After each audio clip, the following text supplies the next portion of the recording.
Hey everyone, just thought it was time to just let everybody know that I'm still 10 toes down and I haven't disappeared off the face of the earth. I'm back at my favourite bush reserve at Papaitonga Lake. This is my favourite place to get grounded. I thought I might just spend a bit of time getting close and personal with some of the plant life and hopefully the bird life. So, let's see what's on offer today. Quite the crowd here today actually. It's Monday, but it's a public holiday. It's Wellington Anniversary Day. I've just come across a native plant I've never heard of before. It is a New Zealand begonia.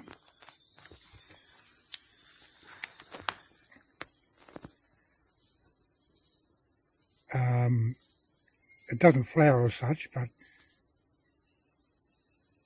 has quite ornamental leaves, and the Maori name is Papaitonga, which means home of the taniwha. Taniwha being a legendary monster, and apparently this plant warns of the presence of taniwha in the area. I'll keep an eye out.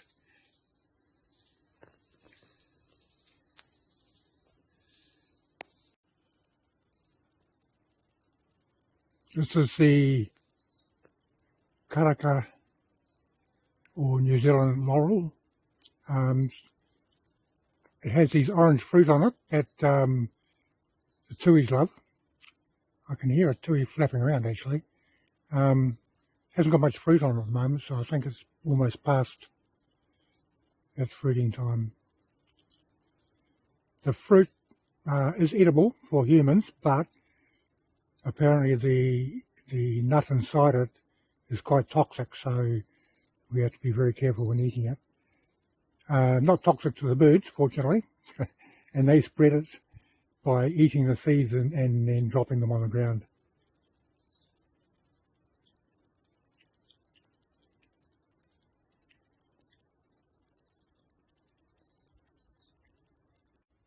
It's good to see that they're planting new native plants in the reserve here. That's good. There's a variety of different plants, including pigeonwood. Pigeonwood is or puro kaiwhiri. As its name suggests, the berries are the pigeons, the native wood pigeons, or kereru, love them. And so do the tuis.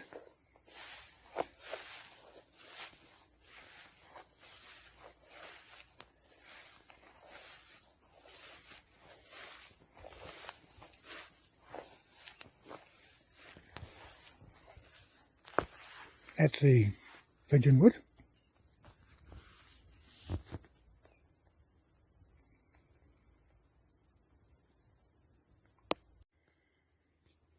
This is New Zealand supplejack, S-U-P-P-L-E-J-A-C-K.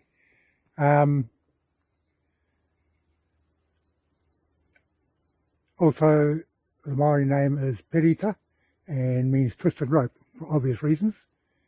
It's the bane of people who are trying to bash their way through the bush, as you can see why. But they do have leaves up near the tops there, which you can't really see here, and they also produce berries, which the birds love.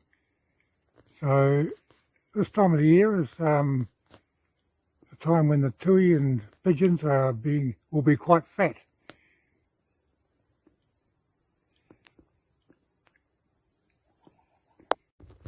Perita or supplejack is used in rongoa, which is Maori natural medicine for a range of ailments.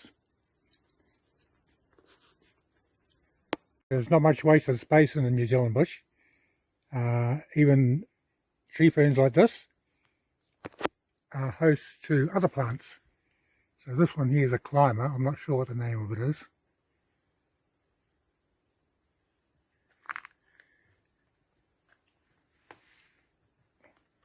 and epiphytes, which are plants that cling to other plants.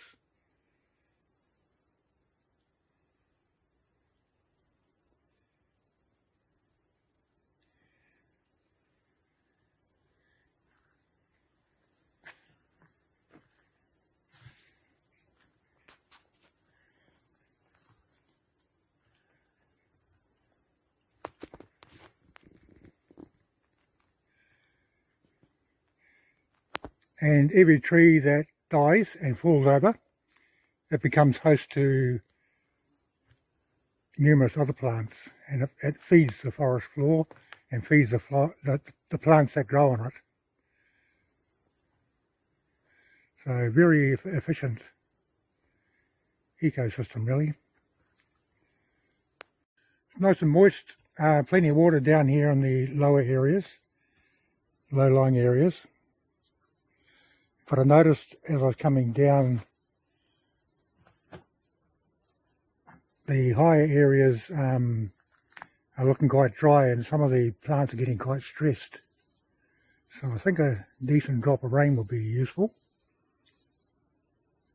Although we have had some rain recently.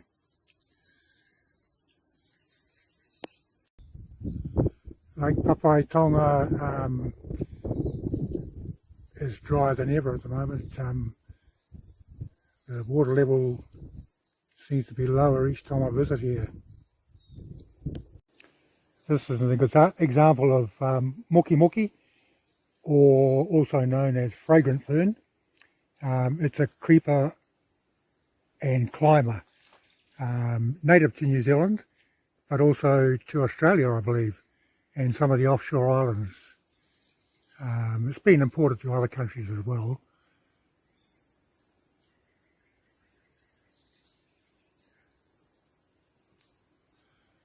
It grows to quite a height.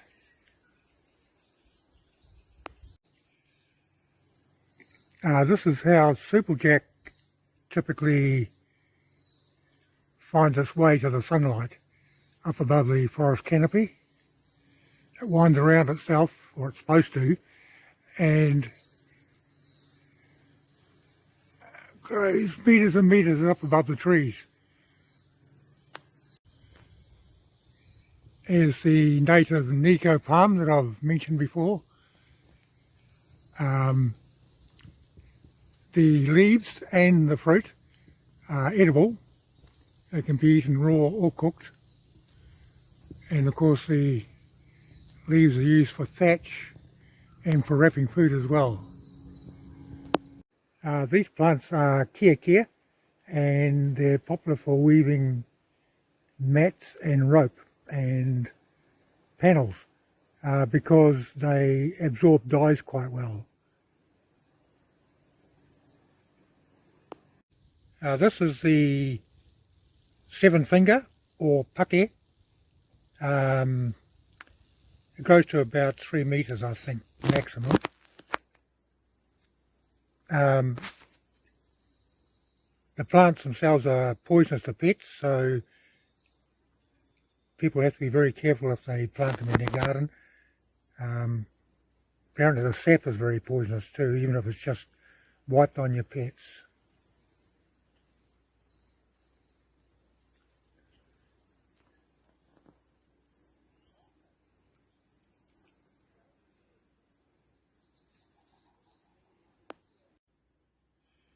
Here we have one of the many species of tree ferns in New Zealand.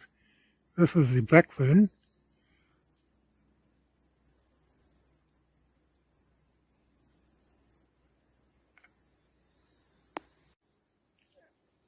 This is a thicket of kio, or I forget the common name for it. It's one of the most widespread ferns in New Zealand actually, and it's endemic to New Zealand, which means it only grows here. Although I'm sure it's been imported to other parts of the world. It's considered a bit of a pest in urban areas. The ubiquitous New Zealand flaxus, or harakeke, widely used for weaving, They're native to New Zealand, but they're also found in some other countries as well. Different to the flaxes, what are referred to as flaxes in Europe.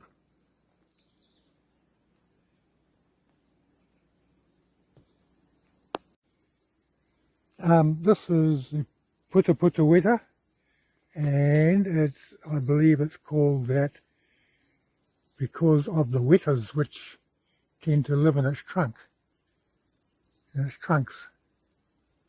Wetters are kind of like giant flightless crickets that are native to New Zealand. I'll see if I can find a picture to include of a wetter. Yeah, interesting insects.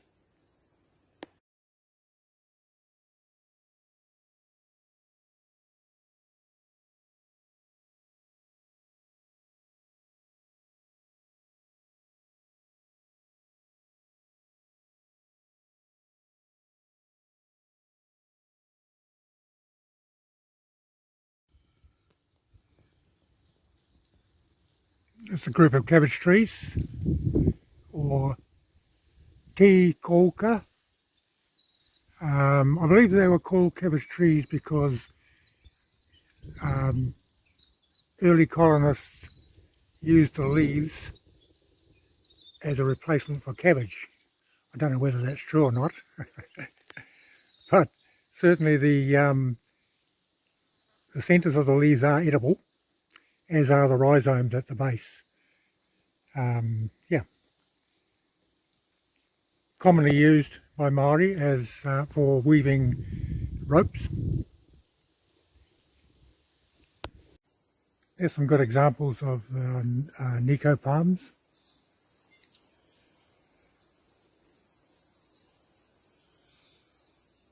The only native palm trees in New Zealand.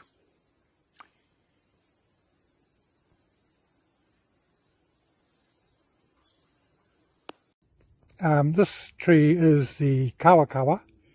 The leaves are apparently used for making garlands or ro ahoa during tangihanga or Maori funeral rites. The leaves themselves have got a natural insecticide inside them, which repels most insects, but there's one insect which is the loop caterpillar that's immune to it, and that's why we get these little holes in the leaves. So it's unusual to see a plant without the holes in the leaves, but I did see one back down the track, and I'll photograph that one when I go back. This is the karamu, sometimes referred to as shining karamu or mirror plant. I've no idea why. I don't know much about this one.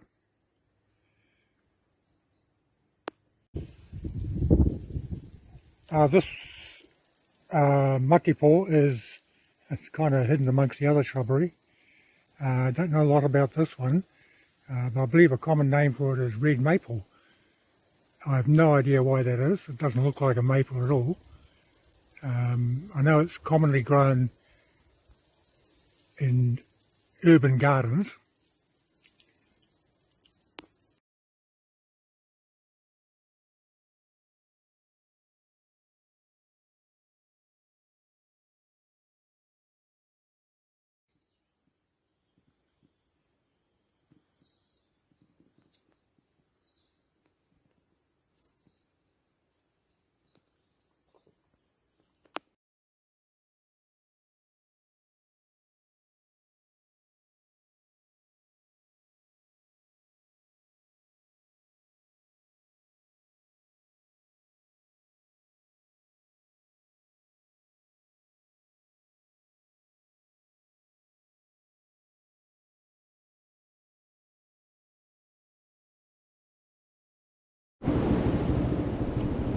Hey everyone, I'm down at Foxton Beach at the moment, and I hope you've enjoyed the tour of our unique plants and trees.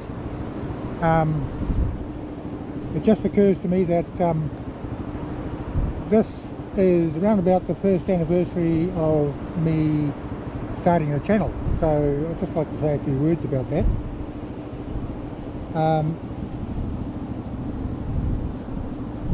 The road trip around the South Island was fun. I enjoyed it. I enjoyed bringing it to you, and what I showed on the channel wasn't all of it, of course. There were some frustrating moments as well. So like the amount of time I had to sort of sit still on my hands for anything up from a week, or a few days up to a week, waiting for my money to go into my bank account.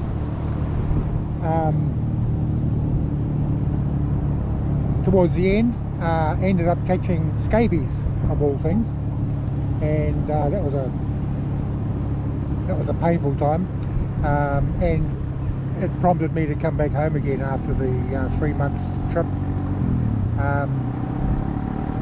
Lost a lot of weight, a huge amount of weight actually, but all of those not so pleasant things really come down to lack of planning, really, lack of good planning beforehand. The trip kind of coincided with petrol prices going through the roof and the start of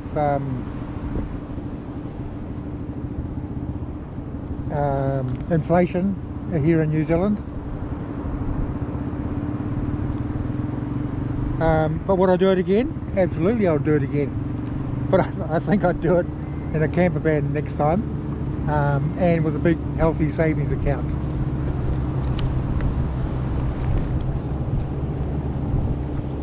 I'd just like to give a shout out to a number of people who have been with me on the journey. First of all, to Odile in France, who has followed this journey right through, and before in the chat rooms in Iceland, and is still dropping comments. Mike and Helen, Mike Bot and Wife Bot. Mike and his great sense of humour. The Afar TV chat room mods who have popped in from time to time and given me support and dropped off comments. A shout out to Denise, who inspired me to make this journey in the first place, and who was with me during the whole journey. A special shout out to Linda, my sister, who has been my confidant and supporter, especially since I returned from my trip. She obviously has a high tolerance for weirdos like me.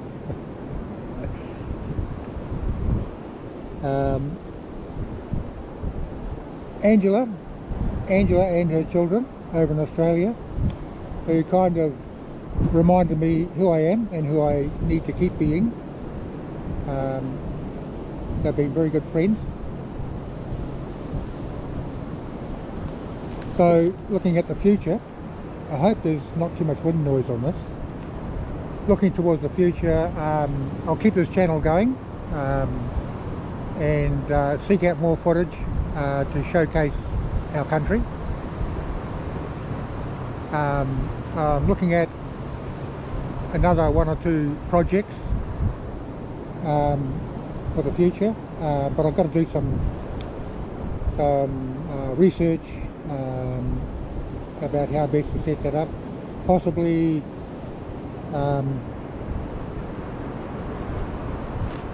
it will be a podcast type format, but I'll let you know what's happening as I go. So yeah, so overall last year was one of discovery and learning. This year is about new chapters and cycles and new projects. So I hope you'll continue to follow me on my journey and watch this space. So hello again from Paradise, Foxton Beach, New Zealand. and we'll catch up again. I'll get this uploaded and then we'll catch up again soon. Bye.